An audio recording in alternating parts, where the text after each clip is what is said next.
Duel des extrêmes à Marcel Michelin, le leader incontesté du top 14, Clermont reçoit le premier relégable Grenoble. Une affiche totalement déséquilibrée sur le papier, mais au final, cette rencontre est âprement disputée. Prenons les choses dans l'ordre, Lopez vient d'ouvrir le score pour l'ASM sur drop, le FCG relance de son camp, mais De Clercq manque sa passe, Para en profite, prolonge au pied et aplatit le premier essai du match. Présent dans le combat, le FCG est fébrile techniquement dans cette entame, à l'image de cet essai casquette. Clermont prend 10 longueurs d'avance après la transformation. Mais la défense grenobloise pose de sérieux soucis à Clermont. Penaud est bien stoppé. Van der Merwe enchaîne en pick and go, mais il se fait gratter le ballon dans le ruck par Rory Grice. Sacera s'éjecte et là tout va très vite.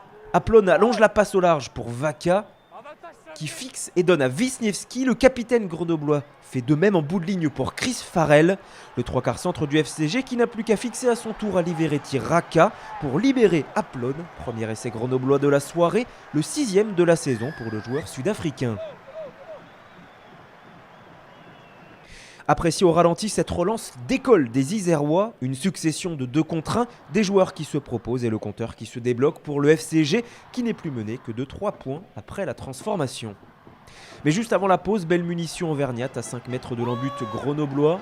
Le maul se forme sur Timani, il se désaxe avant de s'écrouler. Mais suivez bien le numéro 6 clermontois, Otar Djorgadze qui ramasse, transperce le ruck et aplatit le 2e essai clermontois de la partie. Monsieur Mineri fait tout de même appel à l'arbitrage vidéo pour valider cet essai.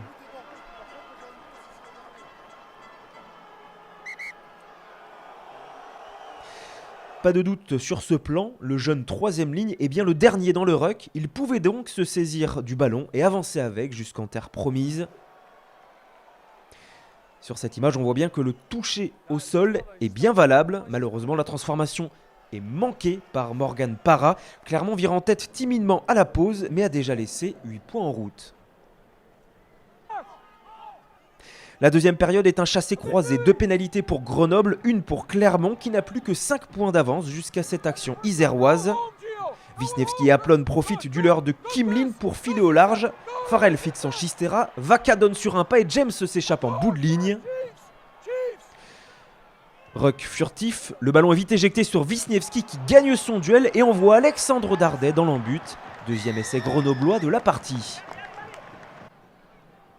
Comme le premier, tout part d'une perte de balle auvergnate et ensuite l'organisation collective du FCG fait le reste. Tout va très vite et on apprécie aussi la vista de Farrell et Vaca sur ces 2 passes acrobatiques. Un essai transformé qui permet à Grenoble de mener de 2 points à moins d'un quart d'heure de la fin du match.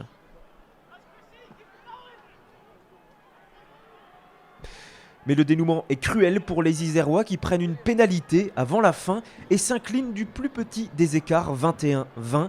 Le FCG ramène tout de même un point de bonus défensif.